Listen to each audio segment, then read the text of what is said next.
Chapter 7. Stepan Trofimovitch's Last Wandering. 1. I am persuaded that Stepan Trofimovitch was terribly frightened as he felt the time fixed for his insane enterprise drawing near. I am convinced that he suffered dreadfully from terror, especially on the night before he started that awful night. Nastasia mentioned afterwards that he had gone to bed late and fallen asleep. But that proves nothing. Men sentenced to death sleep very soundly, they say, even the night before their execution.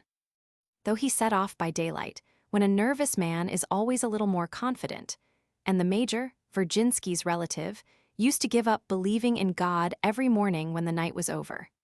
Yet I am convinced he could never, without horror, have imagined himself alone on the high road in such a position. No doubt a certain desperation in his feelings softened at first the terrible sensation of sudden solitude in which he at once found himself as soon as he had left Nastasia, and the corner in which he had been warm and snug for 20 years. But it made no difference. Even with the clearest recognition of all the horrors awaiting him, he would have gone out to the high road and walked along it. There was something proud in the undertaking which allured him in spite of everything. Oh, he might have accepted Varvara Petrovna's luxurious provision and have remained living on her charity, comme un humble dependent. But he had not accepted her charity and was not remaining, and here he was leaving her of himself and holding aloft the standard of a great idea and going to die for it on the open road. That is how he must have been feeling. That's how his action must have appeared to him. Another question presented itself to me more than once. Why did he run away? That is, literally run away on foot, rather than simply drive away? I put it down at first to the impracticability of 50 years and the fantastic bent of his mind under the influence of strong emotion. I imagined that the thought of posting tickets and horses, even if they had bells, would have seemed too simple and prosaic to him. A pilgrimage, on the other hand, even under an umbrella, was ever so much more picturesque and in character with love and resentment. But now that everything is over, I am inclined to think that it all came about in a much simpler way. To begin with, he was afraid to hire horses because Varvara Petrovna might have heard of it and prevented him from going by force, which she certainly would have done, and he certainly would have given in, and then farewell to the great idea forever. Besides, to take tickets for anywhere he must have known at least where he was going. But to think about that was the greatest agony to him at that moment. He was utterly unable to fix upon a place. For if he had to fix on any particular town, his enterprise would at once have seemed in his own eyes absurd and impossible. He felt that very strongly. What should he do in that particular town rather than in any other? Look out for sea Marchand, but what Marchand? At that point his second and most terrible question cropped up. In reality, there was nothing he dreaded more than sea Marchand, whom he had rushed off to seek so recklessly, though, of course, he was terribly afraid of finding him. No, better simply the high road, better simply to set off for it, and walk along it, and to think of nothing so long as he could put off thinking. The high road is something very, very long, of which one cannot see the end like human life, like human dreams. There is an idea in the open road, but what sort of idea is there in traveling with posting tickets? Posting tickets mean an end to ideas. Vive la grande route, and then as God wills. After the sudden and unexpected interview with Lisa which I have described, he rushed on, more lost in forgetfulness than ever. The high road passed half a mile from Vorshniki, and strange to say, he was not at first aware that he was on it.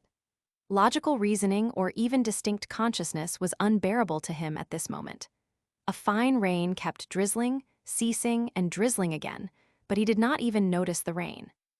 He did not even notice either how he threw his bag over his shoulder, nor how much more comfortably he walked with it so. He must have walked like that for nearly a mile or so when he suddenly stood still and looked round. The old road, black, marked with wheel ruts and planted with willows on each side, ran before him like an endless thread. On the right hand were bare plains from which the harvest had long ago been carried. On the left there were bushes, and in the distance beyond them a copse. And far, far away a scarcely perceptible line of the railway, running aslant, and on it the smoke of a train, but no sound was heard. Stepan Trofimovitch felt a little timid, but only for a moment. He heaved a vague sigh, put down his bag beside a willow, and sat down to rest. As he moved to sit down, he was conscious of being chilly and wrapped himself in his rug. Noticing at the same time that it was raining, he put up his umbrella. He sat like that for some time, moving his lips from time to time and firmly grasping the umbrella handle. Images of all sorts passed in feverish procession before him, rapidly succeeding one another in his mind. Lies, lies, he thought, and with her Morris. Strange people. But what was the strange fire, and what were they talking about, and who were murdered? I fancy Nastasia has not found out yet and is still waiting for me with my coffee. Cards, did I really lose men at cards? Among us in Russia in the times of serfdom, so-called. My God, yes, Fedka. He started all over with terror and looked about him. What if that Fedka is in hiding somewhere behind the bushes? They say he has a regular band of robbers here on the high road. Oh, mercy, I'll tell him the whole truth then, that I was to blame, and that I've been miserable about him for 10 years, more miserable than he was as a soldier, and I'll give him my purse. Jin tout 40 rubles, il prendra les rubles et il me tuera tout de merme. In his panic, he for some reason shut up the umbrella and laid it down beside him. A cart came into sight on the high road in the distance coming from the town. Grace idea, that's a cart and it's coming at a walking pace. That can't be dangerous. The wretched little horses here. I always said that breed. It was Pyotr Ilyich though, he talked at the club about horse breeding and I trumped him, et puis. But what's that behind? I believe there's a woman in the cart. A peasant and a woman Sella commence a erder rassurant. The woman behind and the man in front say très rassurant. There's a cow behind the cart tied by the horns, say rassurant au plus haut degré. The cart reached him. It was a fairly solid peasant cart. The woman was sitting on a tightly stuffed sack, and the man on the front of the cart with his legs hanging over towards Stepan Trofimovitch. A red cow was, in fact, shambling behind, tied by the horns to the cart. The man and the woman gazed open-eyed at Stepan Trofimovitch, and Stepan Trofimovitch gazed back at them with equal wonder. But after he had let them pass 20 paces, he got up hurriedly all of a sudden and walked after them. In the proximity of the cart, it was natural that he should feel safer. But when he had overtaken it, he became oblivious of everything again and sank back into his disconnected thoughts and fancies. He stepped along with no suspicion, of course, that for the two peasants, he was at that instant the most mysterious and interesting object that one could meet on the high road. What sort may you be, pray, if it's not uncivil to ask? The woman could not resist asking at last when Stepan Trofimovitch glanced absent-mindedly at her. She was a woman of about 27, sturdily built, with black eyebrows, rosy cheeks, and a friendly smile on her red lips, between which gleamed white even teeth. You are addressing me," muttered Stepan Trofimovitch with mournful wonder. "A merchant for sure," the peasant observed confidently. He was a well-grown man of 40 with a broad and intelligent face, framed in a reddish beard. "No, I am not exactly a merchant. Moi c'est autre chose." Stepan Trofimovitch parried the question somehow, and to be on the safe side he dropped back a little from the cart, so that he was walking on a level with the cow. "Must be a gentleman," the man decided, hearing words not Russian, and he gave a tug at the horse. "That's what set us wondering. You are out for a walk seemingly?" The woman asked inquisitively again. You ask me. Foreigners come from other parts, sometimes by the train. Your boots don't seem to be from hereabouts." "They are army boots," the man put in complacently and significantly. "No, I am not precisely in the army, I." What an inquisitive woman, Stepan Trofimovitch mused with vexation. And how they stare at me. Mise en fin. In fact, it's strange that I feel, as it were, conscience-stricken before them, and yet I've done them no harm. The woman was whispering to the man. "If it's no offense, we'd give you a lift if so be it's agreeable." Stepan Trofimovitch suddenly roused himself. Yes, my friends, I accept it with pleasure, for I'm very tired, but how am I to get in? How wonderful it is, he thought to himself, that I've been walking so long beside that cow, and it never entered my head to ask them for a lift. This real life has something very original about it. But the peasant had not, however, pulled up the horse. "But where are you bound for?" he asked with some mistrustfulness. Stepan Trofimovitch did not understand him at once. "To Hatovo, I suppose." "Hatov? No, not to Hatov's exactly. And I don't know him, though I've heard of him." "The village of Hatovo, the village, 7 miles from here." "A village? C'est charmant, to be sure, I've heard of it." Stepan Trofimovitch was still walking. They had not yet taken him into the cart. A guess that was a stroke of genius flashed through his mind. You think perhaps that I am? I've got a passport and I am a professor, that is, if you like, a teacher, but a head teacher. I am a head teacher.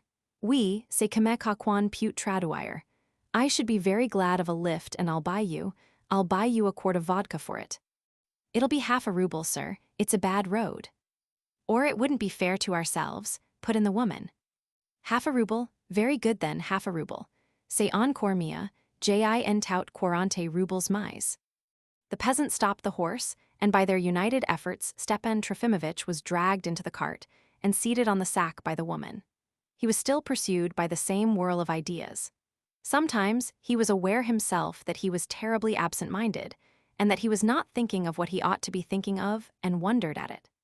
This consciousness of abnormal weakness of mind became at moments very painful and even humiliating to him.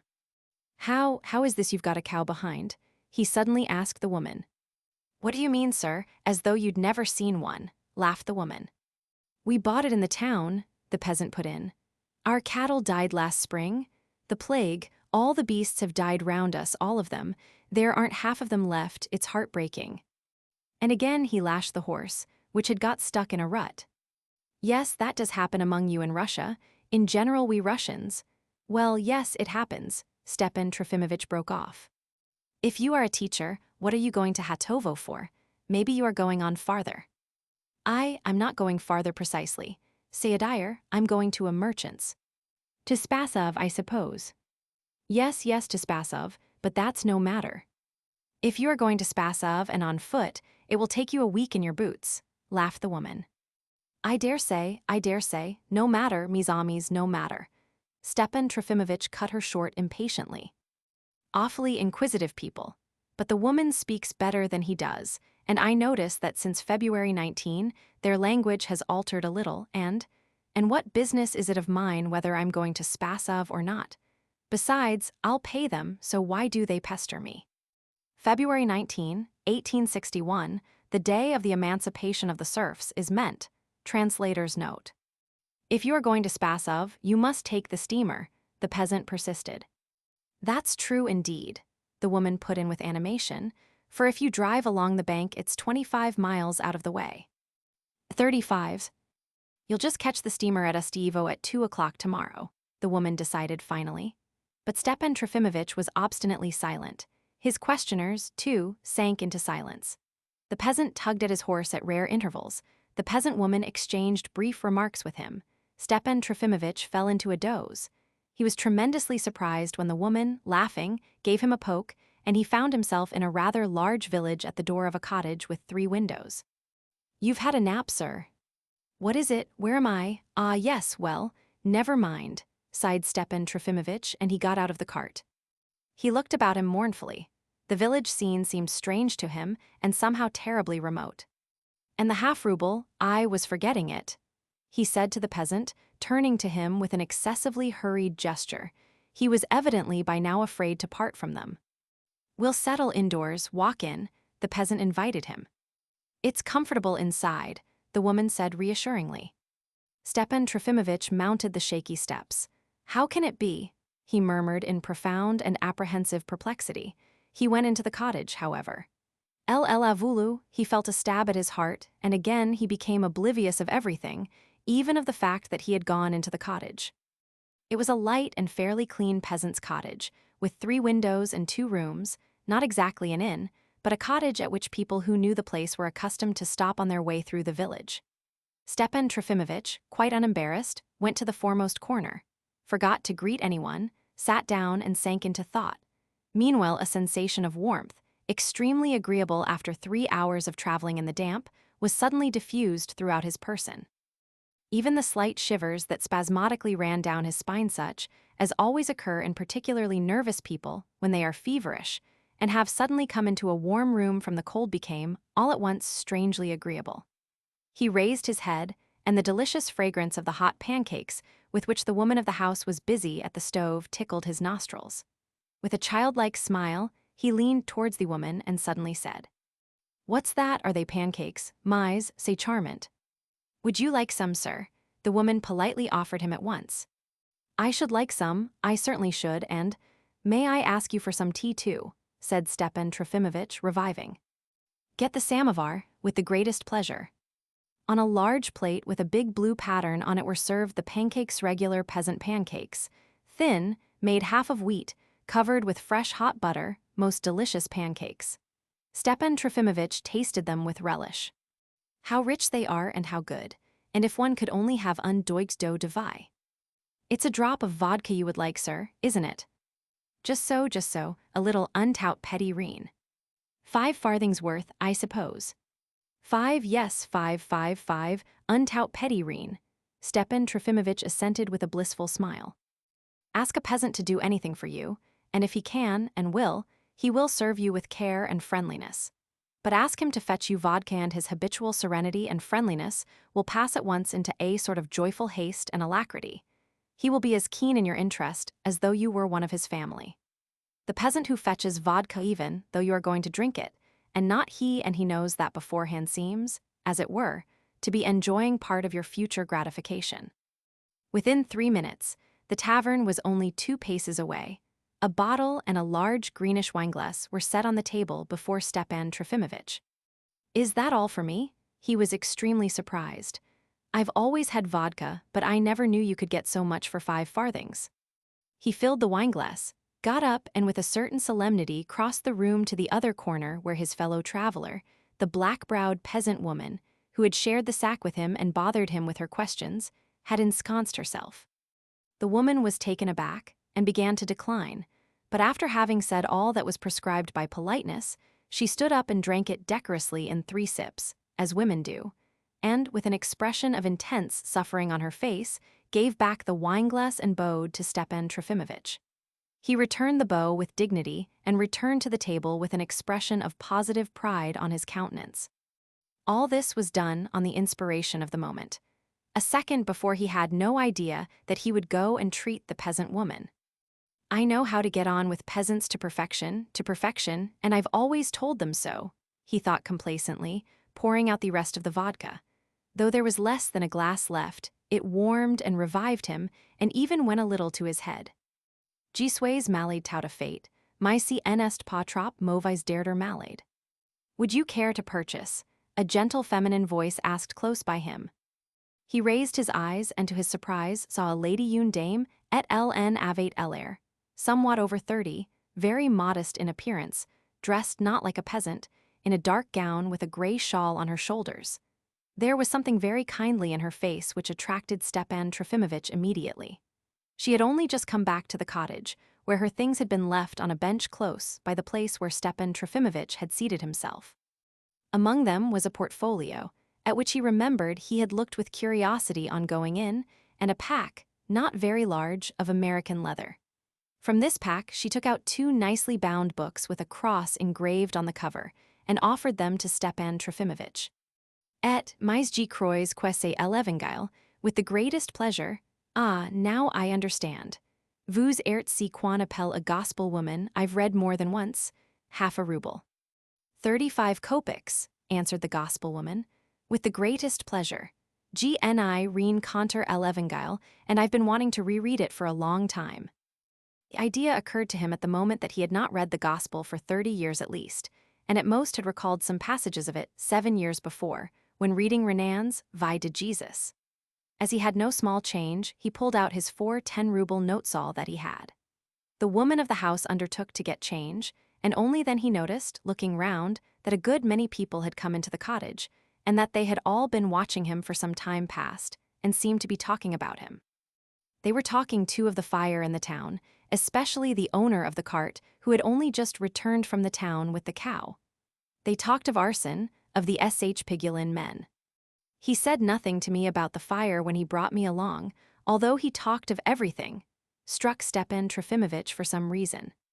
Master, Stepan Trofimovitch, sir, is it you I see? Well, I never should have thought it. Don't you know me? Exclaimed a middle-aged man who looked like an old-fashioned house serf, wearing no beard and dressed in an overcoat with a wide turn-down collar. Stepan Trofimovitch was alarmed at hearing his own name. Excuse me, he muttered, I don't quite remember you. You don't remember me? I am Anisim Ivanov. I used to be in the service of the late Mr. Gaganov, and many's the time I've seen you, sir, with Varvara Petrovna at the late Avditia Sergievna's. I used to go to you with books from her, and twice I brought you Petersburg sweets from her. Why, yes, I remember you, Anisim, said Stepan Trofimovitch, smiling. Do you live here? I live near Spasov, close to the V monastery, in the service of Marta Sergievna, Avditia Sergievna's sister. Perhaps your honor remembers her. She broke her leg falling out of her carriage on her way to a ball. Now her honor lives near the monastery, and I am in her service. And now, as your honor sees, I am on my way to the town to see my kinsfolk. Quite so, quite so. I felt so pleased when I saw you. You used to be so kind to me. Anisim smiled delightedly. But where are you traveling to, sir? All by yourself, as it seems. You've never been a journey alone, I fancy. Stepan Trofimovitch looked at him in alarm. You are going, maybe, to our parts to Spasov. Yes, I am going to Spasov. Ilmi semble quetout le monde vers Spasov. You don't say it's to Fyodor Matveyevitch's. They will be pleased to see you. He had such a respect for you in old days, he often speaks of you now. Yes, yes, to Fyodor Matveyevitch's. To be sure, to be sure. The peasants here are wondering, they make out they met you, sir, walking on the high road. They are a foolish lot. Yes, you know, Anisim, I made a wager, like an Englishman, that I would go on foot and I. The perspiration came out on his forehead. To be sure, to be sure. Anisim listened with merciless curiosity, but Stepan Trofimovitch could bear it no longer. He was so disconcerted that he was on the point of getting up and going out of the cottage. But the samovar was brought in, and at the same moment the gospel woman, who had been out of the room, returned. With the air of a man clutching at a straw, he turned to her and offered her tea. Anisim submitted and walked away. The peasants certainly had begun to feel perplexed. What sort of person is he? He was found walking on the high road, he says he is a teacher, he is dressed like a foreigner, and has no more sense than a little child. He answers queerly as though he had run away from someone, and he's got money. An idea was beginning to gain ground that information must be given to the authorities, especially as things weren't quite right in the town. But Anisim set all that right in a minute. Going into the passage, he explained to everyone who cared to listen that Stepan Trofimovitch was not exactly a teacher, but a very learned man and busy with very learned studies, and was a landowner of the district himself, and had been living for 22 years with Her Excellency, the general's widow, the stout Madame Stavrogin, and was by way of being the most important person in her house, and was held in the greatest respect by everyone in the town. He used to lose by 50s and 100s in an evening at the club of the nobility, and in rank he was a councillor, which was equal to a lieutenant colonel in the army, which was next door to being a colonel. As for his having money, he had so much from the stout Madame Stavrogin that there was no reckoning it, and so on and so on. Mais c'est une des maîtresses comme il faut, thought Stepan Trofimovitch, as he recovered from Anisim's attack, gazing with agreeable curiosity at his neighbor, the gospel peddler, who was, however, drinking the tea from a saucer and nibbling at a piece of sugar. Si petit morceau de sucre, si en est rien. There is something noble and independent about her, and at the same time gentle. Le comme il faut tout pur, but rather in a different style. He soon learned from her that her name was Sofia Matveyevna Ulatin, and she lived at K, that she had a sister there, a widow. That she was a widow too, and that her husband, who was a sub-lieutenant risen from the ranks, had been killed at Sevastopol. But you are still so young, vous n'avez pas 30 ans. 34, said Sofia Matveyevna, smiling. What, you understand French? A little. I lived for 4 years after that in a gentleman's family, and there I picked it up from the children. She told him that being left a widow at 18, she was for some time in Sevastopol as a nurse, and had afterwards lived in various places. And now she traveled about selling the gospel. Mais, mon Dieu, wasn't it you who had a strange adventure in our town, a very strange adventure? She flushed. It turned out that it had been she. Ces Vorians, ces Malheureux, he began in a voice quivering with indignation. Miserable and hateful recollections stirred painfully in his heart. For a minute, he seemed to sink into oblivion. Bah, but she's gone away again, he thought with a start, noticing that she was not by his side.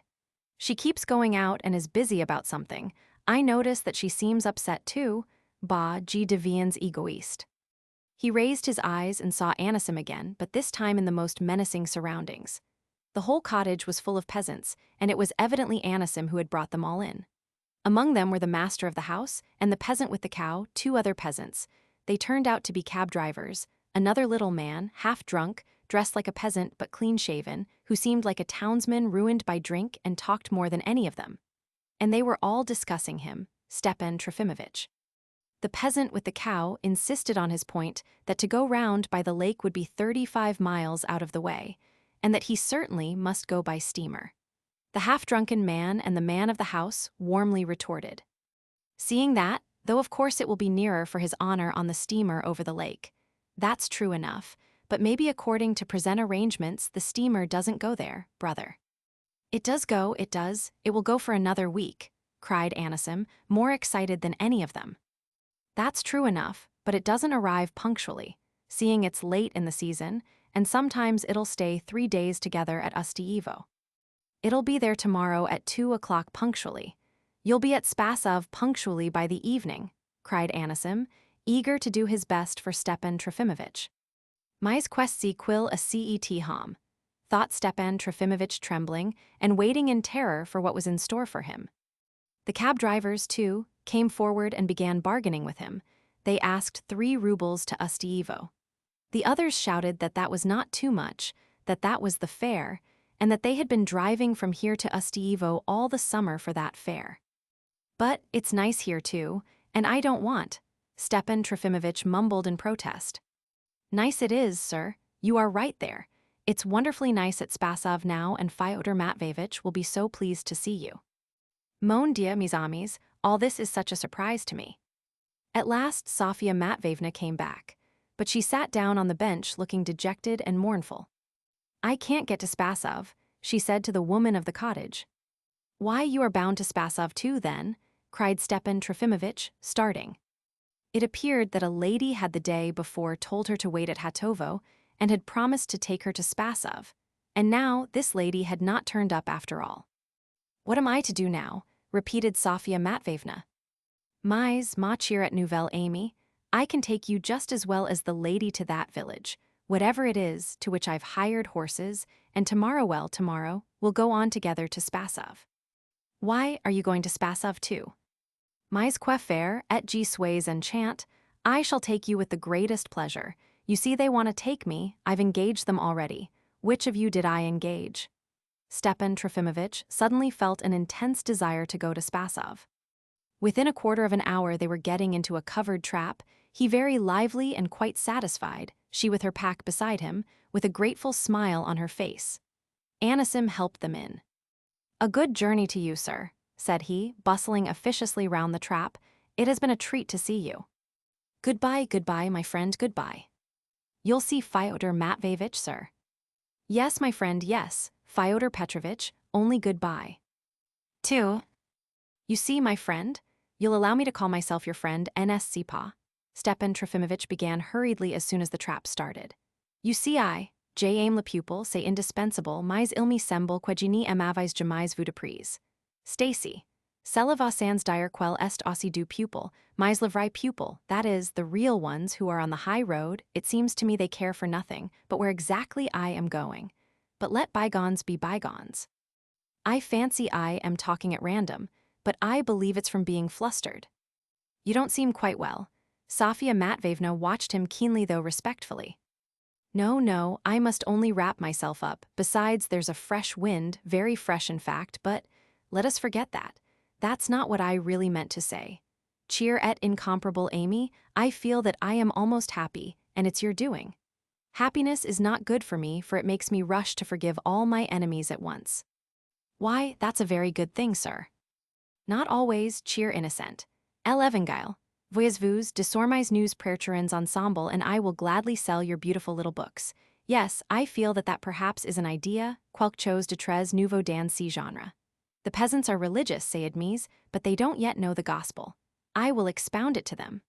By verbal explanation, one might correct the mistakes in that remarkable book, which I am of course prepared to treat with the utmost respect.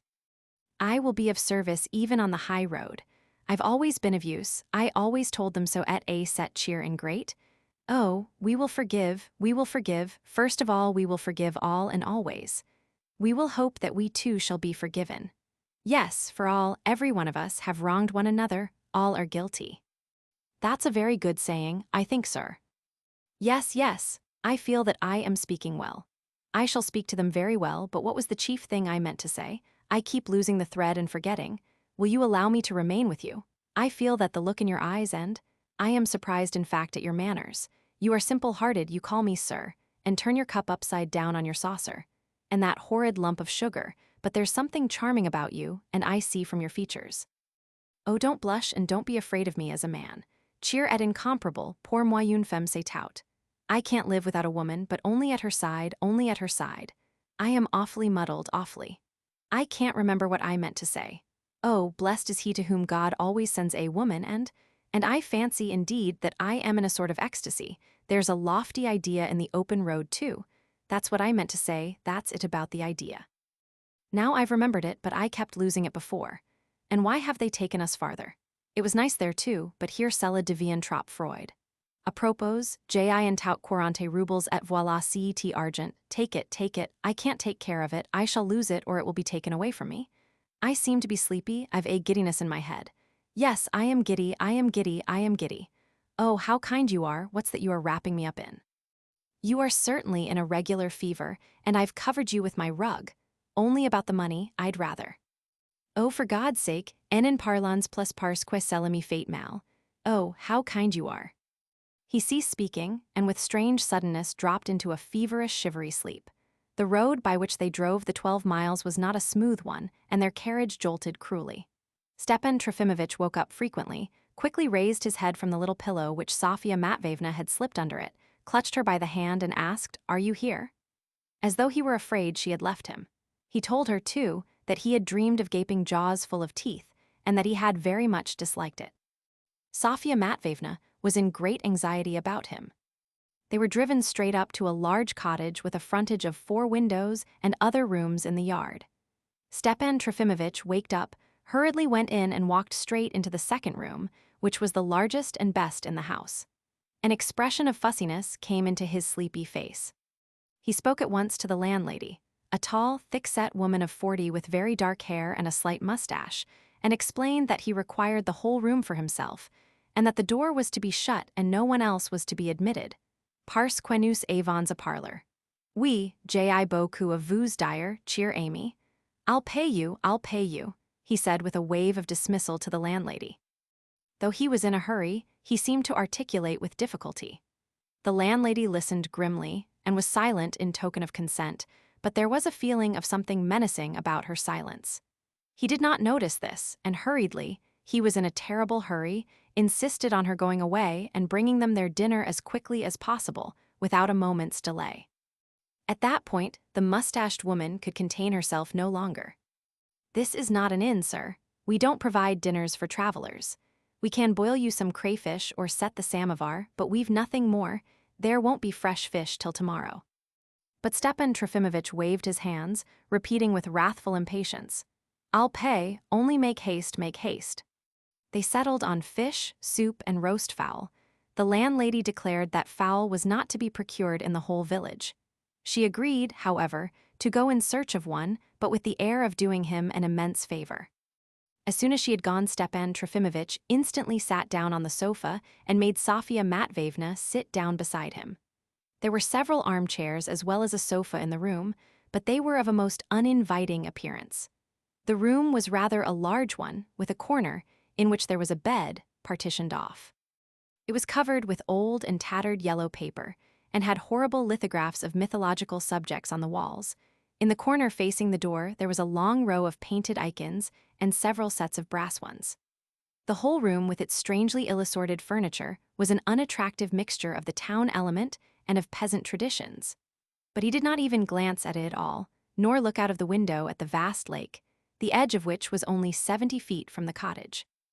"At last we are by ourselves, and we will admit no one. I want to tell you everything from the very beginning." Sofya Matveyevna checked him with great uneasiness. "Are you aware, Stepan Trofimovitch? Comment vous savez déjà mon nom?" He smiled with delight. I heard it this morning from Anisim Ivanovitch when you were talking to him, but I venture to tell you for my part." And she whispered hurriedly to him, looking nervously at the closed door for fear anyone should overhear that here in this village. It was dreadful. That though all the peasants were fishermen, they made their living chiefly by charging travelers every summer whatever they thought fit. The village was not on the high road but an out-of-the-way one, and people only called there because the steamers stopped there. And that when the steamer did not call in if the weather was in the least unfavorable, it would not then numbers of travelers would be waiting there for several days, and all the cottages in the village would be occupied. And that was just the villagers' opportunity, for they charged 3 times its value for everything, and their landlord here was proud and stuck up because he was, for these parts, very rich. He had a net which had cost 1,000 rubles. Stepan Trofimovitch looked almost reproachfully at Sofya Matveyevna's extremely excited face, and several times he made a motion to stop her. But she persisted and said all she had to say. She said she had been there before already in the summer with a very genteel lady from the town, and stayed there too for 2 whole days till the steamer came, and what they had to put up with did not bear thinking of. "Here, Stepan Trofimovitch, you've been pleased to ask for this room for yourself alone. I only speak to warn you. In the other room there are travelers already. An elderly man and a young man and a lady with children, and by tomorrow before 2 o'clock the whole house will be filled up, for since the steamer hasn't been here for 2 days, it will be sure to come tomorrow. So for a room apart and for ordering dinner, and for putting out the other travelers, they'll charge you a price unheard of even in the capital." But he was in distress, in real distress. Says, "Mon enfant, I beseech you, nous avons notre argentet après le bon Dieu, and I am surprised that, with the loftiness of your ideas, you, says, vous me tourmentes," he articulated hysterically. "We have all our future before us, and you fill me with alarm for the future." He proceeded at once to unfold his whole story with such haste that at first it was difficult to understand him. It went on for a long time. The soup was served, the fowl was brought in, followed at last by the samovar, and still he talked on. He told it somewhat strangely and hysterically, and indeed he was ill. It was a sudden, extreme effort of his intellectual faculties, which was bound in his overstrained condition. Of course Sofya Matveyevna foresaw it with distress all the time he was talking to result immediately afterwards in extreme exhaustion. He began his story almost with his childhood, when, with fresh heart, he ran about the meadows. It was an hour before he reached his 2 marriages and his life in Berlin. I dare not laugh, however. It really was for him a matter of the utmost importance, and to adopt the modern jargon, almost a question of struggling for existence. He saw before him the woman whom he had already elected to share his new life, and was in haste to consecrate her, so to speak. His genius must not be hidden from her. Perhaps he had formed a very exaggerated estimate of Sofya Matveyevna, but he had already chosen her. He could not exist without a woman. He saw clearly from her face that she hardly understood him, and could not grasp even the most essential part. "Si en est rien nous attendrons, and meanwhile she can feel it intuitively. My friend, I need nothing but your heart," he exclaimed, interrupting his narrative, "and that sweet enchanting look with which you are gazing at me now. Oh, don't blush, I've told you already." The poor woman who had fallen into his hands found much that was obscure, especially when his autobiography almost passed into a complete dissertation on the fact that no one had been ever able to understand Stepan Trofimovitch, and that men of genius are wasted in Russia. It was all so very intellectual, she reported afterwards dejectedly. She listened in evident misery, rather round-eyed. When Stepan Trofimovitch fell into a humorous vein and threw off witty sarcasms at the expense of our advanced and governing classes, she twice made grievous efforts to laugh in response to his laughter. But the result was worse than tears, so that Stepan Trofimovitch was at last embarrassed by it himself, and attacked the nihilists and modern people with all the greater wrath and zest. At this point he simply alarmed her, and it was not until he began upon the romance of his life that she felt some slight relief, though that too was deceptive. A woman is always a woman even if she is a nun. She smiled, shook her head, and then blushed crimson and dropped her eyes, which roused Stepan Trofimovitch to absolute ecstasy and inspiration so much that he began fibbing freely. Varvara Petrovna appeared in his story as an enchanting brunette, who had been the rage of Petersburg and many European capitals, and her husband, had been struck down on the field of Sevastopol, simply because he had felt unworthy of her love and had yielded her to his rival, that is, Stepan Trofimovitch. "Don't be shocked, my gentle one, my Christian," he exclaimed to Sofya Matveyevna, almost believing himself in all that he was telling. It was something so lofty, so subtle, that we never spoke of it to one another all our lives. As the story went on, the cause of this position of affairs appeared to be a blonde lady. If not Darya Pavlovna, I don't know of whom Stepan Trofimovitch could have been thinking. This blonde owed everything to the brunette, and had grown up in her house, being a distant relation. The brunette, observing at last the love of the blonde girl to Stepan Trofimovitch, kept her feelings locked up in her heart. The blonde girl, noticing on her part the love of the brunette to Stepan Trofimovitch, also locked her feelings in her own heart. And all three, pining with mutual magnanimity, kept silent in this way for 20 years, locking their feelings in their hearts. "Oh, what a passion that was! What a passion that was!" he exclaimed with a stifled sob of genuine ecstasy. "I saw the full blooming of her beauty, of the brunette's, that is. I saw daily with an ache in my heart how she passed by me as though ashamed she was so fair. Once he said, ashamed she was so fat. At last he had run away, casting off all this feverish dream of 20 years vinct, and now here he was on the high road." Then in a sort of delirium he began explaining to Sofya Matveyevna the significance of their meeting that day, so chance an encounter and so fateful for all eternity. Sofya Matveyevna got up from the sofa in terrible confusion at last. He had positively made an attempt to drop on his knees before her, which made her cry. It was beginning to get dark. They had been for some hours shut up in the room. "No, you'd better let me go into the other room," she faltered, "or else there's no knowing what people may think." She tore herself away at last. He let her go, promising her to go to bed at once. As they parted, he complained that he had a bad headache. Sofya Matveyevna had on entering the cottage left her bag and things in the first room, meaning to spend the night with the people of the house, but she got no rest. In the night, Stepan Trofimovitch was attacked by the malady with which I and all his friends were so familiar, the summer cholera, which was always the outcome of any nervous strain or moral shock with him. Poor Sofya Matveyevna did not sleep all night. As in waiting on the invalid, she was obliged pretty often to go in and out of the cottage through the landlady's room. The latter, as well as the travelers who were sleeping there, grumbled and even began swearing when towards morning she set about preparing the samovar. Stepan Trofimovitch was half unconscious all through the attack. At times he had a vision of the samovar being set, of someone giving him something to drink, raspberry tea, and putting something warm to his stomach and his chest. But he felt almost every instant that she was here, beside him, that it was she going out and coming in, lifting him off the bed and settling him in it again.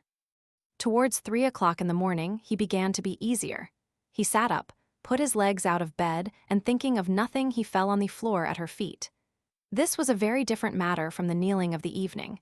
He simply bowed down at her feet and kissed the hem of her dress. "Don't, sir, I am not worth it," she faltered, trying to get him back on to the bed. "My savior," he cried, clasping his hands reverently before her. "Vous êtes noble comme une marquise, I am a wretch.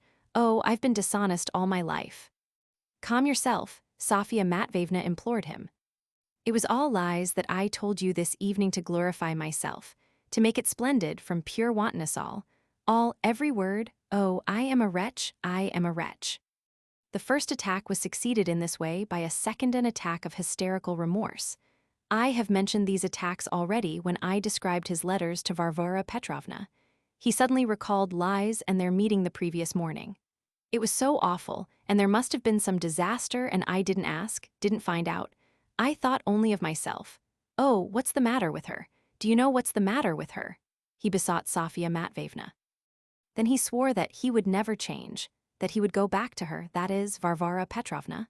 "We, that is, he and Sofya Matveyevna, will go to her steps every day when she is getting into her carriage for her morning drive, and we will watch her in secret. Oh, I wish her to smite me on the other cheek. It's a joy to wish it. I shall turn her my other cheek comme dans votre liver. Only now for the first time I understand what is meant by turning the other cheek. I never understood before." The 2 days that followed were among the most terrible in Sofya Matveyevna's life. She remembers them with a shudder to this day. Stepan Trofimovitch became so seriously ill that he could not go on board the steamer, which on this occasion arrived punctually at 2 o'clock in the afternoon. She could not bring herself to leave him alone, so she did not leave for Spasov either. From her account, he was positively delighted at the steamer's going without him. "Well, that's a good thing, that's capital," he muttered in his bed. "I've been afraid all the time that we should go. Here it's so nice, better than anywhere. You won't leave me? Oh, you have not left me." It was by no means so nice here, however. He did not care to hear of her difficulties. His head was full of fancies and nothing else. He looked upon his illness as something transitory, a trifling ailment, and did not think about it at all. He thought of nothing but how they would go and sell these books. He asked her to read him the Gospel. "I haven't read it for a long time. In the original. Someone may ask me about it, and I shall make a mistake. I ought to prepare myself after all." She sat down beside him and opened the book. "You read beautifully," he interrupted her after the first line. I see, I was not mistaken," he added obscurely but ecstatically. He was, in fact, in a continual state of enthusiasm. She read the Sermon on the Mount. Says, moan and fant enough. Don't you think that is enough?" And he closed his eyes helplessly. He was very weak, but had not yet lost consciousness. Sofia Matveyevna was getting up, thinking that he wanted to sleep, but he stopped her. "My friend, I've been telling lies all my life. Even when I told the truth, I never spoke for the sake of the truth, but always for my own sake. I knew it before, but I only see it now. Oh, where are those friends whom I have insulted with my friendship all my life? And all, save as vus. Perhaps I am telling lies now. No doubt I am telling lies now. The worst of it is that I believe myself when I am lying. The hardest thing in life is to live without telling lies. And without believing in one's lies. Yes, that's just it. But wait a bit, that can all come afterwards. We'll be together, he added enthusiastically. "Stepan Trofimovitch," Sofia Matveyevna asked timidly, "hadn't I better send to the town for the doctor?" He was tremendously taken aback. "What for? Estc quejisways si malade? Mais rien de sérieux. What need have we of outsiders? They may find, besides, and what will happen then? No outsiders, and we'll be together." "Do you know," he said after a pause, "read me something more, just the first thing you come across." Sofia Matveyevna opened the Testament and began reading. "Wherever it opens, wherever it happens to open," he repeated. "And unto the angel of the church of the Laodiceans." "What's that? What is it? Where is that from?" "It's from the Revelation." "OGMN Suvians, we, El Apocalypse. Lyses, I am trying our future fortunes by the book. I want to know what has turned up. Read on from there." "And unto the angel of the church of the Laodiceans write. These things saith the Amen, the faithful and true witness, the beginning of the creation of God. I know thy works, that thou art neither cold nor hot. I would thou wert cold or hot. So then, because thou art lukewarm, and neither cold nor hot, I will spew thee out of my mouth. Because thou sayest, I am rich and increased with goods, and have need of nothing. And thou knowest not that thou art wretched, and miserable, and poor, and blind, and naked. That too, and that's in your book too," he exclaimed, with flashing eyes and raising his head from the pillow. "I never knew that grand passage. You hear, better be cold than lukewarm, than only lukewarm. Oh, I'll prove it, only don't leave me alone. We'll prove it. I won't leave you, Stepan Trofimovitch. I'll never leave you." She took his hand, pressed it in both of hers, and laid it against her heart, looking at him with tears in her eyes. "I felt very sorry for him at that moment," she said, describing it afterwards. His lips twitched convulsively. "But, Stepan Trofimovitch, what are we to do, though? Oughtn't we to let some of your friends know, or perhaps your relations?" But at that he was so dismayed that she was very sorry that she had spoken of it again. Trembling and shaking, he besought her to fetch no one, not to do anything. He kept insisting, No one. We'll be alone, by ourselves, alone, nous partirons ensemble." Another difficulty was that the people of the house too began to be uneasy. They grumbled and kept pestering Sofia Matveyevna. She paid them and managed to let them see her money. This softened them for the time, but the man insisted on seeing Stepan Trofimovitch's papers. The invalid pointed with a supercilious smile to his little bag. Sofia Matveyevna found in it the certificate of his having resigned his post at the university, or something of the kind, which had served him as a passport all his life. The man persisted and said that he must be taken somewhere because their house wasn't a hospital, and if he were to die there might be a bother. We should have no end of trouble. Sofia Matveyevna tried to speak to him of the doctor, but it appeared that sending to the town would cost so much that she had to give up all idea of the doctor. She returned in distress to her invalid. Stepan Trofimovitch was getting weaker and weaker. "Now read me another passage. About the pigs," he said suddenly. "What?" asked Sofia Matveyevna, very much alarmed. "About the pigs, that's there too, ces Kachans. I remember the devils entered into swine and they all were drowned. You must read me that, I'll tell you why afterwards. I want to remember it word for word. I want it word for word." Sofia Matveyevna knew the Gospel well, and at once found the passage in St. Luke which I have chosen as the motto of my record. I quote it here again. "And there was there one herd of many swine feeding on the mountain, and they besought him that he would suffer them to enter into them. And he suffered them. Then went the devils out of the man and entered into the swine, and the herd ran violently down a steep place into the lake, and were choked. When they that fed them saw what was done, they fled, and went and told it in the city and in the country. Then they went out to see what was done, and came to Jesus and found the man, out of whom the devils were departed, sitting at the feet of Jesus, clothed and in his right mind, and they were afraid." "My friend," said Stepan Trofimovitch in great excitement, savez-vous, that wonderful and extraordinary passage has been a stumbling block to me all my life, Dan C. Liver, so much so that I remembered those verses from childhood. Now an idea has occurred to me, une comparison. A great number of ideas keep coming into my mind now. You see, that's exactly like our Russia, those devils that come out of the sick man and enter into the swine. They are all the sores, all the foul contagions, all the impurities, all the devils great and small that have multiplied in that great invalid, our beloved Russia, in the course of ages and ages. We, set Russi qued j amais taugers. But a great idea and a great will encompass it from on high, as with that lunatic possessed of devils. And all those devils will come forth, all the impurity, all the rottenness that was putrefying on the surface. And they will beg of themselves to enter into swine, and indeed maybe they have entered into them already. They are we and those, and Petrusha and less otters avec lui, and I perhaps at the head of them, and we shall cast ourselves down, possessed and raving, from the rocks into the sea, and we shall all be drowned, and a good thing too, for that is all we are fit for. But the sick man will be healed and will sit at the feet of Jesus, and all will look upon him with astonishment. My dear, vous comprendrez après, but now it excites me very much. Vous comprendrez après, nous comprendrons ensemble." He sank into delirium and at last lost consciousness, so it went on all the following day. Sofia Matveyevna sat beside him, crying. She scarcely slept at all for 3 nights and avoided seeing the people of the house who were, she felt, beginning to take some steps. Deliverance only came on the 3rd day. In the morning, Stepan Trofimovitch returned to consciousness, recognized her, and held out his hand to her.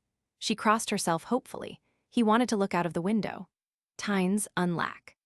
He said, "Good heavens, I had not seen it before." At that moment there was the rumble of a carriage at the cottage door, and a great hubbub in the house followed. 3. It was Varvara Petrovna herself. She had arrived, with Darya Pavlovna, in a closed carriage drawn by 4 horses, with 2 footmen.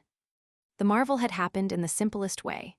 Anisim, dying of curiosity, went to Varvara Petrovna's the day after he reached the town and gossiped to the servants, telling them he had met Stepan Trofimovitch alone in a village, that the latter had been seen by peasants walking by himself on the high road, and that he had set off for Spasov by way of Ustyevo, accompanied by Sofia Matveyevna. As Varvara Petrovna was, for her part, in terrible anxiety, and had done everything she could to find her fugitive friend, she was at once told about Anisim. When she had heard his story, especially the details of the departure for Ustyevo in a cart in the company of some Sofia Matveyevna, she instantly got ready and set off post-haste for Ustyevo herself. Her stern and peremptory voice resounded through the cottage. Even the landlord and his wife were intimidated. She had only stopped to question them and make inquiries, being persuaded that Stepan Trofimovitch must have reached Spasov long before. Learning that he was still here and ill, she entered the cottage in great agitation. "Well, where is he? Ah, that's you," she cried, seeing Sofia Matveyevna, who appeared at that very instant in the doorway of the next room. "I can guess from your shameless face that it's you. Go away, you vile hussy. Don't let me find a trace of her in the house. Turn her out, or else, my girl, I'll get you locked up for good. Keep her safe for a time in another house. She's been in prison once already in the town. She can go back there again. And you, my good man, don't dare to let anyone in while I am here, I beg of you. I am Madame Stavrogin, and I'll take the whole house. As for you, my dear, you'll have to give me a full account of it all." The familiar sounds overwhelmed Stepan Trofimovitch. He began to tremble, but she had already stepped behind the screen. With flashing eyes, she drew up a chair with her foot, and, sinking back in it, she shouted to Dasha. "Go away for a time. Stay in the other room. Why are you so inquisitive, and shut the door properly after you?" For some time, she gazed in silence with a sort of predatory look into his frightened face. "Well, how are you getting on, Stepan Trofimovitch? So you've been enjoying yourself," broke from her with ferocious irony. "Cheer," Stepan Trofimovitch faltered, not knowing what he was saying. "I've learnt to know real life in Russia. Et ji prercherai Evangile." "Oh, shameless, ungrateful man," she wailed suddenly, clasping her hands. "As though you had not disgraced me enough, you've taken up with. Oh, you shameless old reprobate." "Cheer." His voice failed him, and he could not articulate a syllable, but simply gazed with eyes wide with horror. "Who is she?" "C'est un ange, c'est plus qu'un ange pour moi. She's been all night. Oh, don't shout, don't frighten her, cheer, cheer." With a loud noise, Varvara Petrovna pushed back her chair, uttering a loud cry of alarm. "Water, water." Though he returned to consciousness, she was still shaking with terror, and with pale cheeks, looked at his distorted face. It was only then, for the first time, that she guessed the seriousness of his illness. "Daria," she whispered suddenly to Daria Pavlovna, "send at once for the doctor, for Saltzfish. Let Yegorich go at once. Let him hire horses here and get another carriage from the town. He must be here by night." Dasha flew to do her bidding. Stepan Trofimovitch still gazed at her with the same wide-open, frightened eyes. His blanched lips quivered. "Wait a bit, Stepan Trofimovitch, wait a bit, my dear," she said, coaxing him like a child. There, wait a bit. Daria will come back and, my goodness, the landlady, you come anyway, my good woman." In her impatience, she ran herself to the landlady. "Fetch that woman back at once this minute. Bring her back, bring her back." Fortunately, Sofia Matveyevna had not yet had time to get away and was only just going out of the gate with her pack and her bag. She was brought back. She was so panic-stricken that she was trembling in every limb. Varvara Petrovna pounced on her like a hawk on a chicken, seized her by the hand, and dragged her impulsively to Stepan Trofimovitch. Here she is, then. I've not eaten her. You thought I'd eaten her." Stepan Trofimovitch clutched Varvara Petrovna's hand, raised it to his eyes, and burst into tears, sobbing violently and convulsively. "There, calm yourself, there, my dear, there, poor dear man, etch mercy on us. Calm yourself, will you?" she shouted frantically. "Oh, you bane of my life." "My dear," Stepan Trofimovitch murmured at last, addressing Sofia Matveyevna, "stay out there, my dear, I want to say something here." Sofia Matveyevna hurried out at once. Sherry, he gasped. "Don't talk for a bit, Stepan Trofimovitch, wait a little till you've rested. Here's some water. Do wait, will you?" She sat down on the chair again. Stepan Trofimovitch held her hand tight. For a long while she would not allow him to speak. He raised her hand to his lips and fell to kissing it. She set her teeth and looked away into the corner of the room. "Je vous aime," broke from him at last. She had never heard such words from him, uttered in such a voice. "Hm," she growled in response. "Je vous aime tout ma vie, vingt ans." She remained silent for 2 or 3 minutes. "And when you were getting yourself up for Dasha, you sprinkled yourself with scent," she said suddenly, in a terrible whisper. Stepan Trofimovitch was dumbfounded. "You put on a new tie." Again silence for 2 minutes. "Do you remember the cigar?" "My friend," he faltered, overcome with horror. "That cigar at the window in the evening. The moon was shining, after the arbor, at a Skavorshniki. Do you remember? She jumped up from her place, seized his pillow by the corners and shook it with his head on it. "Do you remember, you worthless, ignoble, cowardly, worthless man, always worthless?"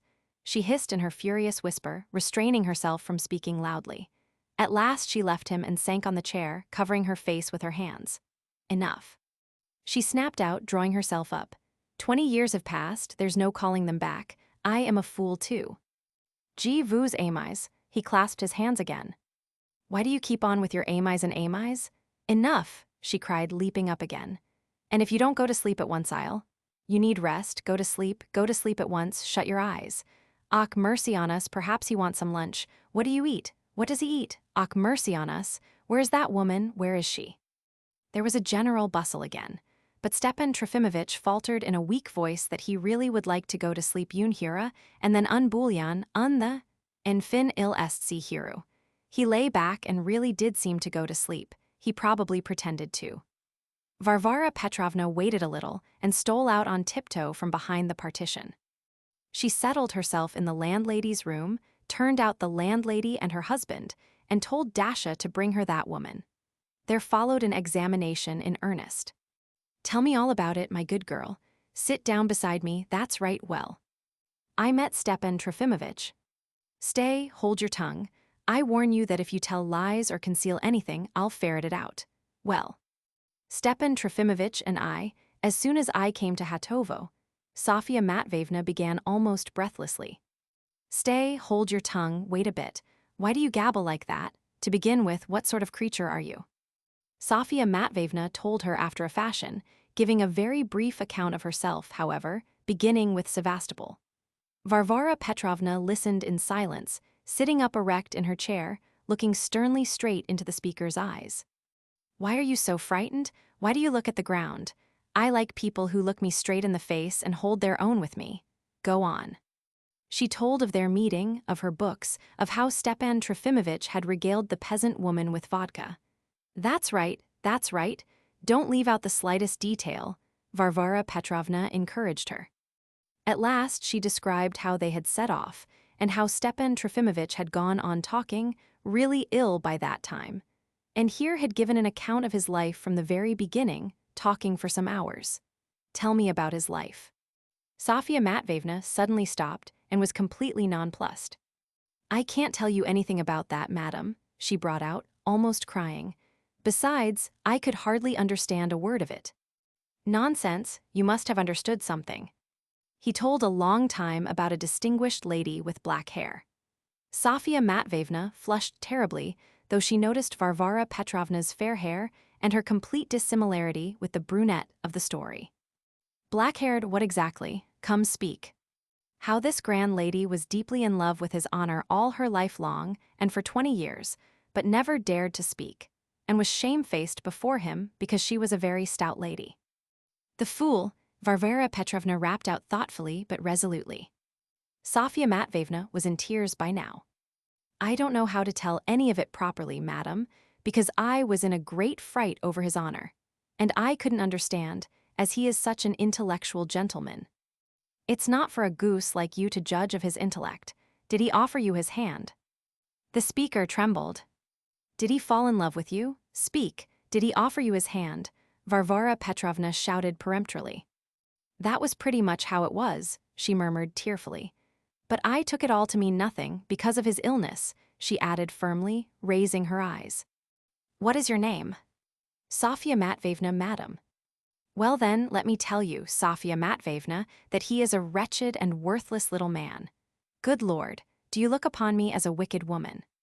Sofia Matveyevna gazed open-eyed. A wicked woman, a tyrant, who has ruined his life. How can that be when you are crying yourself, madam? Varvara Petrovna actually had tears in her eyes. Well, sit down, don't be frightened. Look me straight in the face again. Why are you blushing? Dasha, come here, look at her. What do you think of her? Her heart is pure.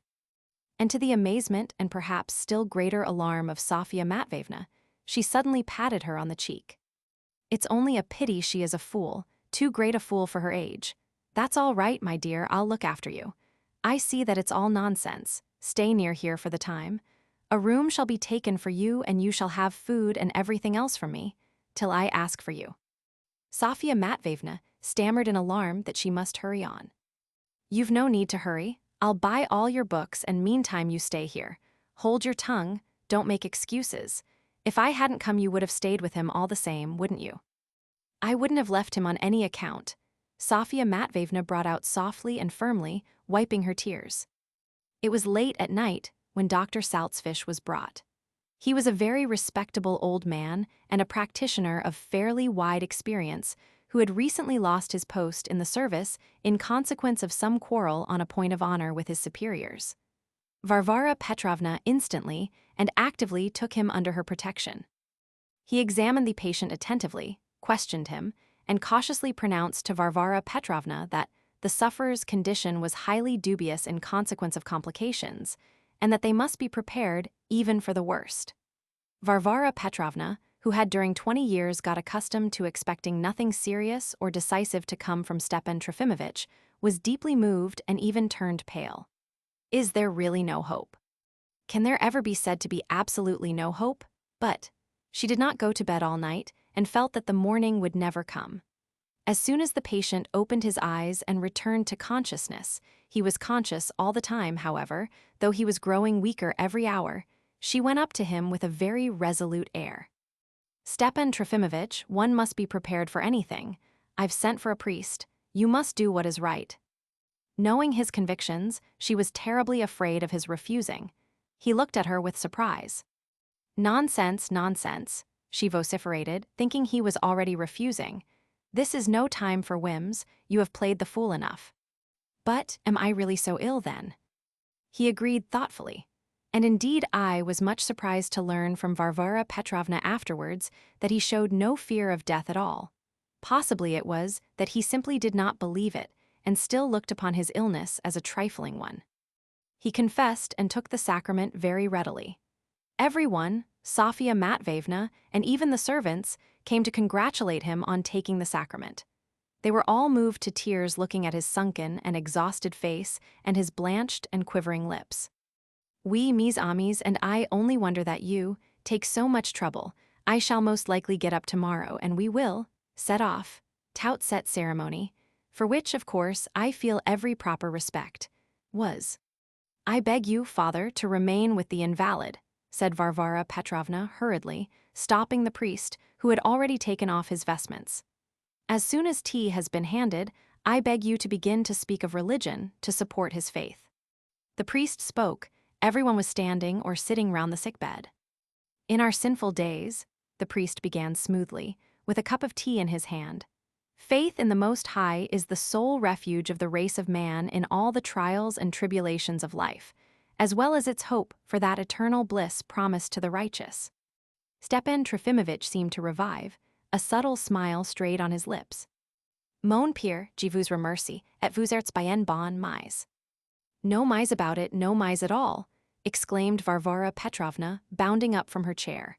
Father, she said, addressing the priest, he is a man who, you will have to confess him again in another hour. That's the sort of man he is. Stepan Trofimovitch smiled faintly. My friends, he said, God is necessary to me, if only because he is the only being whom one can love eternally.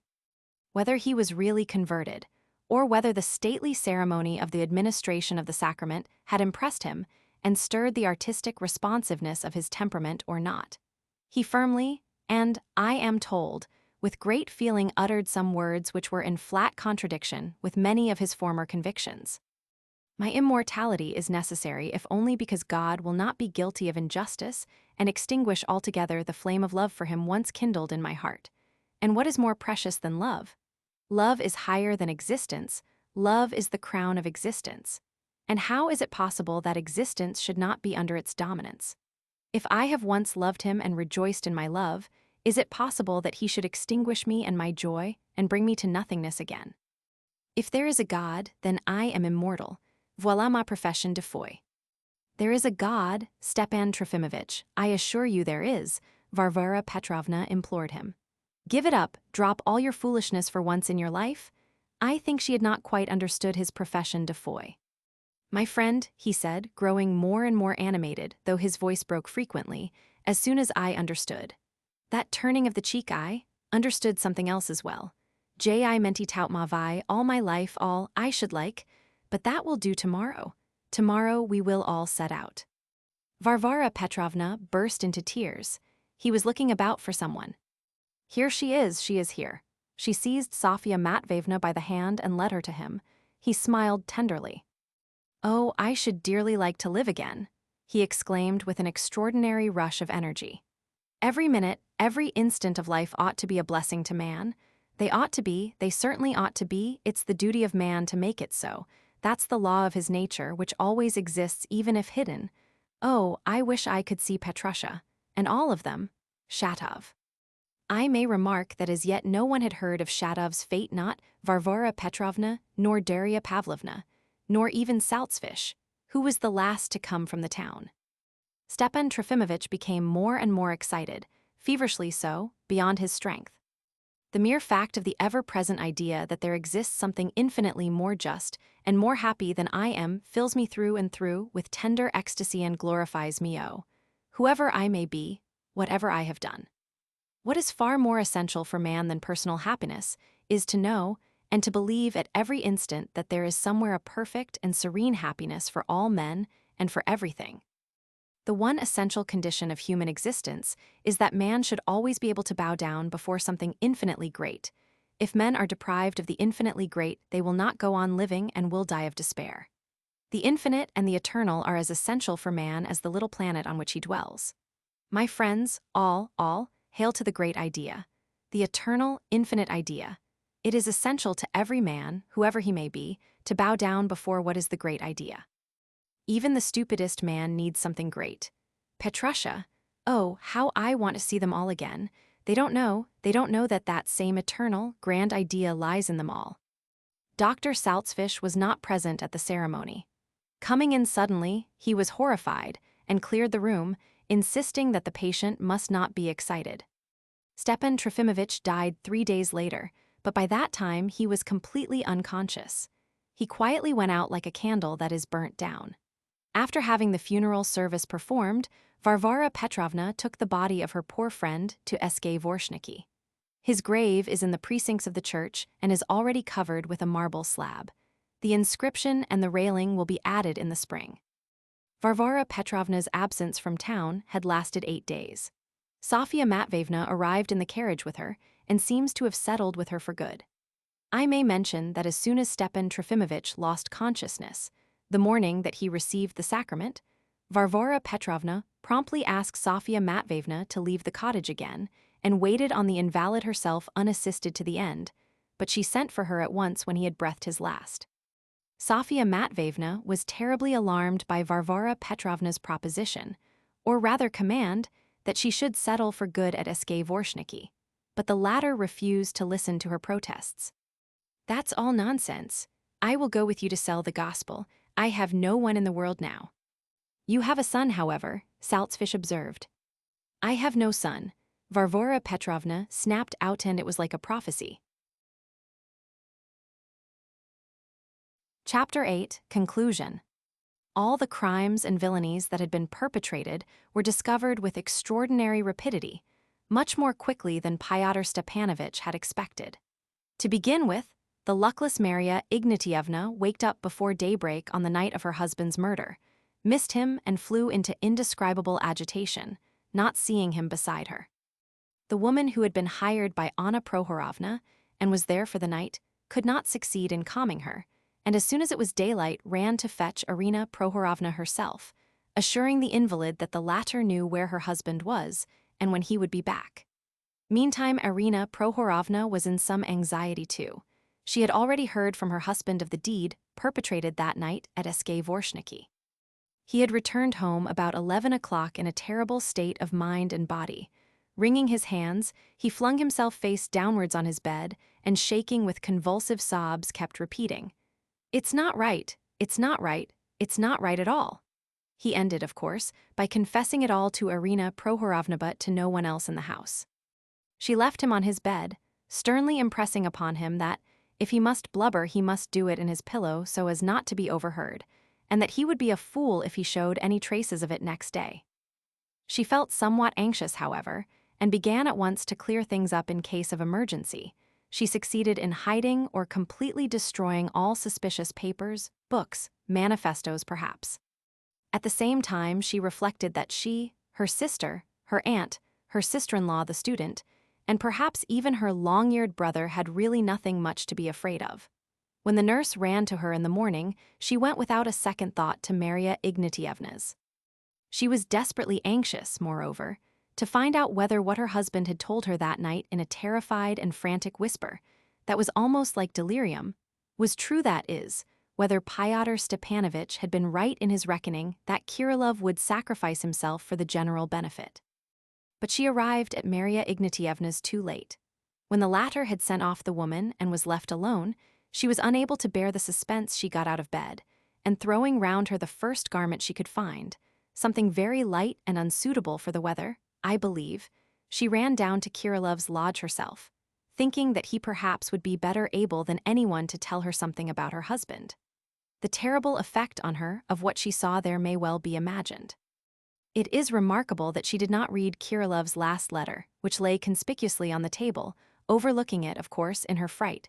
She ran back to her room, snatched up her baby, and went with it out of the house into the street. It was a damp morning, there was a fog. She met no passers-by in such an out-of-the-way street. She ran on breathless through the wet, cold mud, and at last began knocking at the doors of the houses. In the first house no one came to the door, in the second they were so long in coming that she gave it up impatiently and began knocking at a third door. This was the house of a merchant called Titov. Here she wailed and kept declaring incoherently that her husband was murdered, causing a great flutter in the house. Something was known about Shatov and his story in the Titov household. They were horror-stricken that she should be running about the streets in such attire, and in such cold with the baby scarcely covered in her arms, when, according to her story, she had only been confined the day before. They thought at first that she was delirious, especially as they could not make out whether it was Kirillov who was murdered or her husband. Seeing that they did not believe her, she would have run on farther, but they kept her by force, and I am told she screamed and struggled terribly. They went to Filipov's, and within 2 hours Kirillov's suicide and the letter he had left were known to the whole town. The police came to question Marya Ignatievna, who was still conscious, and it appeared at once that she had not read Kirillov's letter, and they could not find out from her what had led her to conclude that her husband had been murdered. She only screamed that if Kirillov was murdered, then her husband was murdered, they were together. Towards midday, she sank into a state of unconsciousness from which she never recovered, and she died 3 days later. The baby had caught cold and died before her. Irina Prohorovna, not finding Marya Ignatievna and the baby, and guessing something was wrong, was about to run home, but she checked herself at the gate and sent the nurse to inquire of the gentleman at the lodge whether Marya Ignatievna was not there, and whether he knew anything about her. The woman came back screaming frantically. Persuading her not to scream and not to tell anyone by the time-honored argument that she would get into trouble, she stole out of the yard. It goes without saying that she was questioned the same morning as having acted as midwife to Marya Ignatievna, but they did not get much out of her. She gave a very cool and sensible account of all she had herself heard and seen at Shatov's, but as to what had happened she declared that she knew nothing and could not understand it. It may well be imagined what an uproar there was in the town. A new sensation, another murder. But there was another element in this case. It was clear that a secret society of murderers, incendiaries, and revolutionists did actually exist. Liza's terrible death, the murder of Stavrogin's wife, Stavrogin himself, the fire, the ball for the benefit of the governesses, the laxity of manners and morals in Yulia Mihailovna's circle.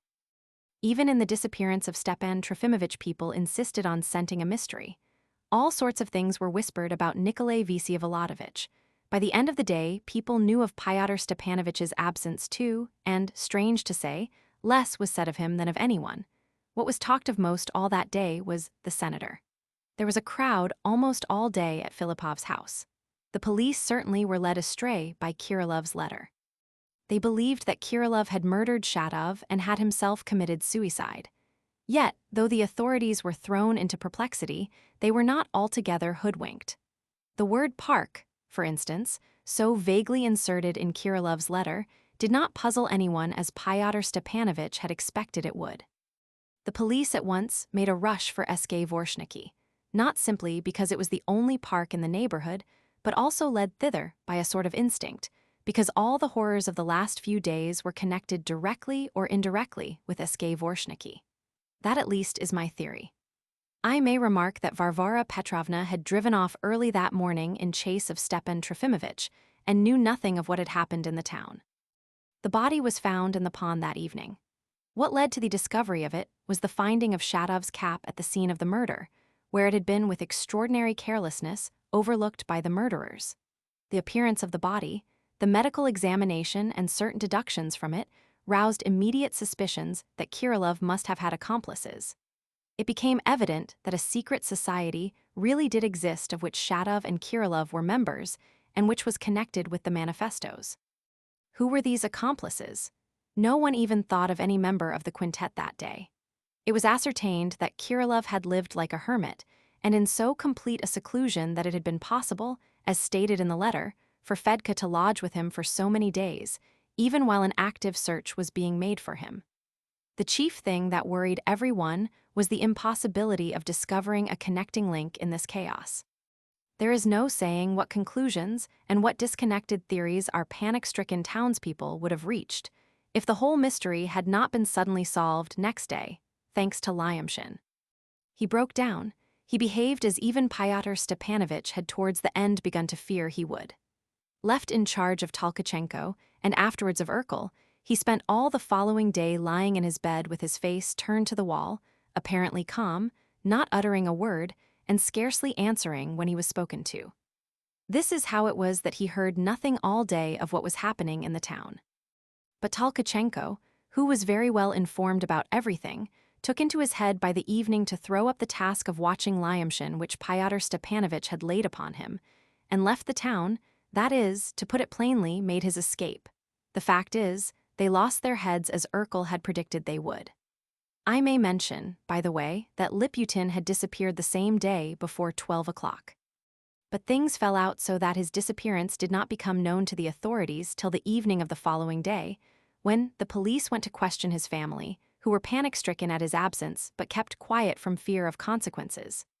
But to return to Lyamshin, as soon as he was left alone, Urkel had gone home earlier. Relying on Tolkachenko, he ran out of his house, and of course, very soon learned the position of affairs. Without even returning home, he too tried to run away without knowing where he was going. But the night was so dark, and to escape was so terrible and difficult, that after going through 2 or 3 streets, he returned home and locked himself up for the whole night. I believe that towards morning, he attempted to commit suicide, but did not succeed. He remained locked up till midday and then suddenly he ran to the authorities. He is said to have crawled on his knees, to have sobbed and shrieked, to have kissed the floor crying out that he was not worthy to kiss the boots of the officials standing before him. They soothed him, were positively affable to him. His examination lasted, I am told, for 3 hours. He confessed everything, told every detail, everything he knew, every point, anticipating their questions, hurried to make a clean breast of it all, volunteering unnecessary information without being asked. It turned out that he knew enough and presented things in a fairly true light. The tragedy of Shadov and Kirillov, the fire, the death of the Lebyadkins, and the rest of it were relegated to the background. Pyotr Stepanovitch, the secret society, the organization, and the network were put in the first place. When asked what was the object of so many murders and scandals and dastardly outrages, he answered with feverish haste that it was with the idea of systematically undermining the foundations, systematically destroying society and all principles, with the idea of nonplussing everyone and making hay of everything. And then, when society was tottering, sick and out of joint, cynical and skeptical though filled with an intense eagerness for self-preservation and for some guiding idea, suddenly to seize it in their hands, raising the standard of revolt and relying on a complete network of quintets, which were actively, meanwhile, gathering recruits and seeking out the weak spots which could be attacked. In conclusion, he said that here in our town Pyotr Stepanovitch had organized only the first experiment in such systematic disorder, so to speak, as a program for further activity, and for all the quintetsen that this was his own, Lyamshin's, idea, his own theory, and that he hoped they would remember it and bear in mind how openly and properly he had given his information, and therefore might be of use hereafter. Being asked definitely how many quintets there were, he answered that there were immense numbers of them, that all Russia was overspread with a network, and although he brought forward no proofs, I believe his answer was perfectly sincere. He produced only the program of the society, printed abroad, and the plan for developing a system of future activity roughly sketched in Fyodor Stepanovitch's own handwriting. It appeared that Lyamshin had quoted the phrase about undermining the foundation, word for word from this document, not omitting a single stop or comma, though he had declared that it was all his own theory. Of Yulia Mihailovna he very funnily and quite without provocation volunteered the remark that she was innocent and had been made a fool of. But, strange to say, he exonerated Nikolay Stavrogin from all share in the secret society, from any collaboration with Fyodor Stepanovitch. Lyamshin had no conception of the secret and very absurd hopes that Fyodor Stepanovitch was resting on Stavrogin. According to his story, Nikolay Stavrogin had nothing whatever to do with the death of the Lebeadkins, which had been planned by Fyodor Stepanovitch alone, and with the subtle aim of implicating the former in the crime, and therefore making him dependent on Fyodor Stepanovitch. But instead of the gratitude on which Fyodor Stepanovitch had reckoned with shallow confidence, he had roused nothing but indignation and even despair in the generous heart of Nikolay Vsevolodovitch. He wound up by a hint, evidently intentional, volunteered hastily, that Stavrogin was perhaps a very important personage, but that there was some secret about that he had been living among us, so to say, incognito, that he had some commission, and that very possibly he would come back to us again from Petersburg. Lyamshin was convinced that Stavrogin had gone to Petersburg, but in quite a different capacity and in different surroundings, in the suite of persons of whom perhaps we should soon hear, and that all this he had heard from Fyodor Stepanovitch, Nikolay Vsevolodovitch's secret enemy. Here I will note that 2 months later, Lyamshin admitted that he had exonerated Stavrogin on purpose, hoping that he would protect him and would obtain for him a mitigation in the second degree of his sentence, and that he would provide him with money and letters of introduction in Siberia. From this confession, it is evident that he had an extraordinarily exaggerated conception of Stavrogin's powers. On the same day, of course, the police arrested Verhovensky and in their zeal took his whole family too. Irina Prohorovna, her sister, aunt, and even the girl student were released long ago. They say that Shigalov too will be set free very shortly because he cannot be classed with any of the other prisoners. But all that is so far only gossip. Verhovensky at once pleaded guilty. He was lying ill with fever when he was arrested. I am told that he seemed almost relieved. It was a load off his heart, he is reported to have said. It is rumored that he is giving his evidence without reservation, but with a certain dignity, and has not given up any of his bright hopes. Though at the same time he curses the political method, as opposed to the socialist one, in which he had been unwittingly and heedlessly carried by the vortex of combined circumstances. His conduct at the time of the murder has been put in a favorable light, and I imagine that he too may reckon on some mitigation of his sentence. That at least is what is asserted in the town. But I doubt whether there is any hope for mercy in Urkel's case. Ever since his arrest, he has been obstinately silent or has misrepresented the facts as far as he could. Not one word of regret has been wrung from him so far. Yet even the sternest of the judges trying him has been moved to some compassion by his youth, by his helplessness, by the unmistakable evidence that he is nothing but a fanatical victim of a political impostor, and most of all by his conduct to his mother, to whom, as it appears, he used to send almost the half of his small salary. His mother is now in the town.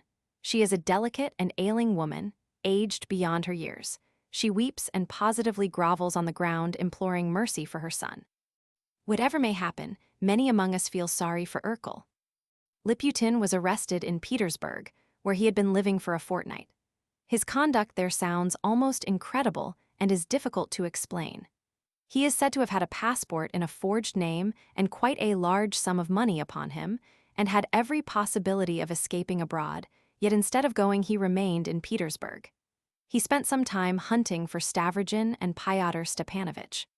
Suddenly he took to drinking and gave himself up to a debauchery that exceeded all bounds, like a man who had lost all reason and understanding of his position. He was arrested in Petersburg drunk in a brothel. There is a rumor that he has not by any means lost heart, that he tells lies in his evidence and is preparing for the approaching trial hopefully, and, as it were, triumphantly. He even intends to make a speech at the trial. Tolkachenko, who was arrested in the neighborhood 10 days after his flight, behaves with incomparably more decorum.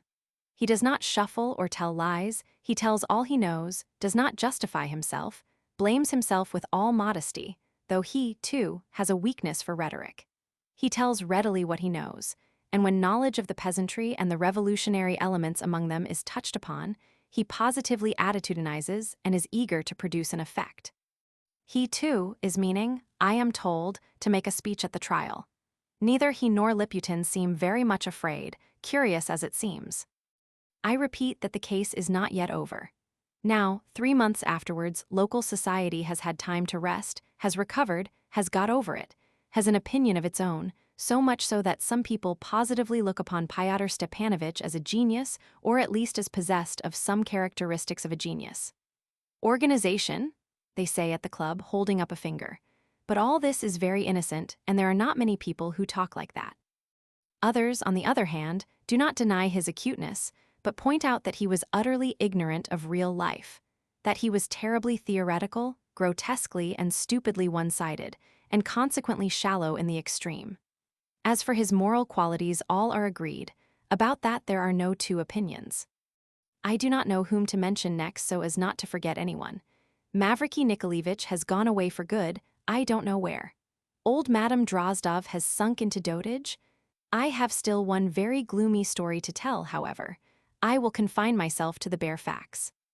On her return from Ostyevo, Varvara Petrovna stayed at her town house. All the accumulated news broke upon her at once and gave her a terrible shock. She shut herself up alone. It was evening, everyone was tired and went to bed early. In the morning, a maid with a mysterious air handed a note to Darya Pavlovna. The note had, so she said, arrived the evening before, but late, when all had gone to bed, so that she had not ventured to wake her. It had not come by post, but had been put in Alexei Yegorich's hand in Dvorshniki by some unknown person. And Alexei Yegorich had immediately set off and put it into her hands himself, and had then returned to Dvorshniki. For a long while Darya Pavlovna gazed at the letter with a beating heart and dared not open it. She knew from whom it came. The writer was Nikolay Stavrogin. She read what was written on the envelope, to Alexei Yegorich, to be given secretly to Darya Pavlovna. Here is the letter word for word, without the slightest correction of the defects, in style of a Russian aristocrat who had never mastered the Russian grammar in spite of his European education. Dear Darya Pavlovna, at one time you expressed a wish to be my nurse and made me promise to send for you when I wanted you. I am going away in 2 days and shall not come back. Will you go with me? Last year, like Herzen, I was naturalized as a citizen of the canton of Uri, and that nobody knows. There I've already bought a little house. I've still 12,000 rubles left, will go and live there forever. I don't want to go anywhere else ever. It's a very dull place, a narrow valley. The mountains restrict both vision and thought. It's very gloomy. I chose the place because there was a little house to be sold. If you don't like it, I'll sell it and buy another in some other place. I am not well, but I hope to get rid of hallucinations in that air. It's physical, and as for the moral, you know everything. But do you know all? I've told you a great deal of my life, but not all. Even to you, not all. By the way, I repeat that in my conscience I feel myself responsible for my wife's death. I haven't seen you since then, that's why I repeat it. I feel guilty about Lizaveta Nikolaevna too, but you know about that, you foretold almost all that. Better not come to me, my asking you to is a horrible meanness. And why should you bury your life with me? You are dear to me, and when I was miserable it was good to be beside you. Only with you I could speak of myself aloud. But that proves nothing. You defined it yourself. A nurse, it's your own expression. Why sacrifice so much? Grasp this, too, that I have no pity for you since I ask you, and no respect for you since I reckon on you. And yet I ask you and I reckon on you. In any case, I need your answer, for I must set off very soon. In that case, I shall go alone. I expect nothing of Yuri, I am simply going. I have not chosen a gloomy place on purpose. I have no ties in Russia, everything is as alien to me there as everywhere. It's true that I dislike living there more than anywhere, but I can't hate anything even there. I've tried my strength everywhere. You advised me to do this that I might learn to know myself. As long as I was experimenting for myself, and for others it seemed infinite, as it has all my life. Before your eyes I endured a blow from your brother, I acknowledged my marriage in public. But to what to apply my strength, that is what I've never seen, and do not see now in spite of all your praises in Switzerland, which I believed in. I am still capable, as I always was, of desiring to do something good and of feeling pleasure from it. At the same time, I desire evil and feel pleasure from that too. But both feelings are always too petty and are never very strong. My desires are too weak, they are not enough to guide me. On a log one may cross a river, but not on a chip. I say this that you may not believe that I am going to Uri with hopes of any sort. As always, I blame no one. I've tried the depths of debauchery and wasted my strength over it. But I don't like vice, and I didn't want it. You have been watching me of late. Do you know that I looked upon our iconoclasts with spite, from envy of their hopes? But you had no need to be afraid.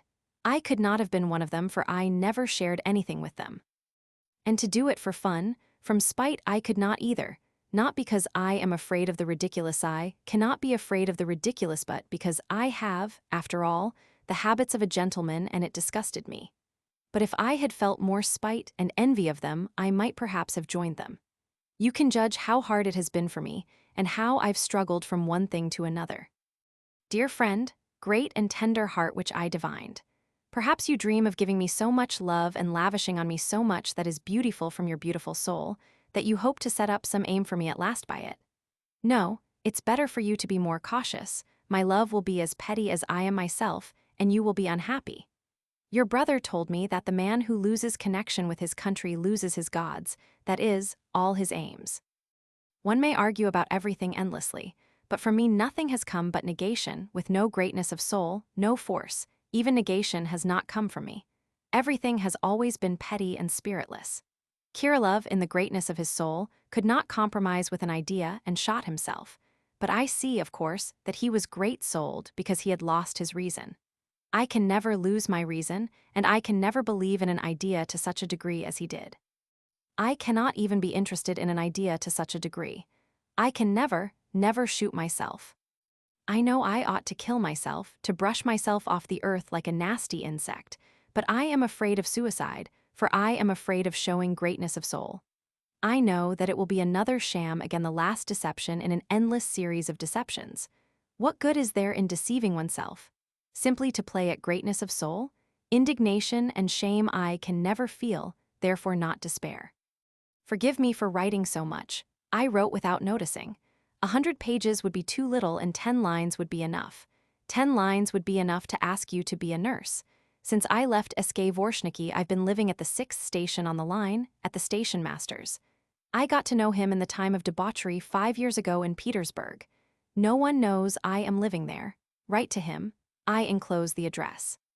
Nikolay Stavrogin. Darya Pavlovna went at once and showed the letter to Varvara Petrovna. She read it and asked Dasha to go out of the room so that she might read it again alone. But she called her back very quickly. Are you going? She asked almost timidly. I am going, answered Dasha. Get ready, we'll go together. Dasha looked at her inquiringly. What is there left for me to do here? What difficulty will it make? I'll be naturalized in Uri, too, and live in the valley. Don't be uneasy, I won't be in the way. They began packing quickly to be in time to catch the midday train. But in less than half an hour's time, Alexei Yegoritch arrived from Vorshniki. He announced that Nikolay Vsevolodovitch had suddenly arrived that morning by the early train and was now at Vorshniki, but in such a state that his honor did not answer any questions, walked through all the rooms and shut himself up in his own wing. Though I received no orders, I thought it best to come and inform you, Alexei Yegoritch concluded with a very significant expression. Varvara Petrovna looked at him searchingly and did not question him. The carriage was got ready instantly. Varvara Petrovna set off with Dasha. They say that she kept crossing herself on the journey. In Nikolay Vsevolodovitch's wing of the house, all the doors were open, and he was nowhere to be seen. Wouldn't he be upstairs? Fomushka ventured. It was remarkable that several servants followed Varvara Petrovna while the others all stood waiting in the drawing-room. They would never have dared to commit such a breach of etiquette before. Varvara Petrovna saw it and said nothing. They went upstairs. There were 3 rooms, but they found no one there. Wouldn't His Honor have gone up there? Someone suggested, pointing to the door of the loft. And in fact, the door of the loft, which was always closed, had been opened and was standing ajar. The loft was right under the roof and was reached by a long, very steep and narrow wooden ladder. There was a sort of little room up there, too. "I am not going up there. Why should he go up there?" said Varvara Petrovna, turning terribly pale as she looked at the servants. They gazed back at her and said nothing. Dasha was trembling. Varvara Petrovna rushed up the ladder. Dasha followed, but she had hardly entered the loft when she uttered a scream and fell senseless. The citizen of the canton of Uri was hanging there behind the door.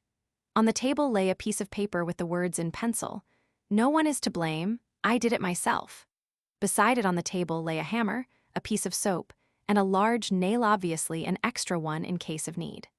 The strong silk cord upon which Nikolay Vsevolodovitch had hanged himself had evidently been chosen and prepared beforehand and was thickly smeared with soap. Everything proved that there had been premeditation and consciousness up to the last moment. At the inquest, our doctors absolutely and emphatically rejected all idea of insanity. The end. End of the project Gutenberg ebook of The Possessed by Fyodor Dostoyevsky.